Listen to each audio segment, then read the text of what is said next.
Every drawing starts the same way. A bit of uncertainty and a blank sheet staring back at you. But this time I rubbed charcoal powder across the surface to knock back that bright white intimidation and gave myself a mid-tone to work from. Next, a simple grid, a basic framework, just a guide to keep the composition aligned with the sketch. Then I start blocking in the skull and the book it rests on, the Codex. Just basic shapes and tone at this point, trying to find the balance between the solid forms and the softer transitions. A few marks for the tablecloth and the lower book, just to ground the composition before moving on. Now the backdrop starts to appear. Broad strokes to build the drapes. Then it's time for the raven. I block it in quickly, keeping the form loose while I build depth in the books.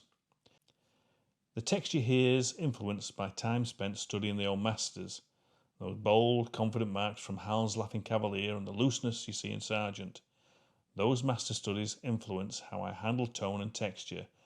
I block it in quickly, keeping the form loose while I build depth in the books. You'll see the codex appear along the spine too, a nod to the title. The binary spells Codex. I carry the simple marks through the tablecloth, adjusting values and softening edges where the light falls.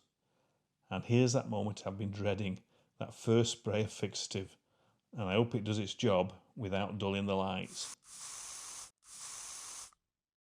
After that, I push the background darker to pull everything forward again.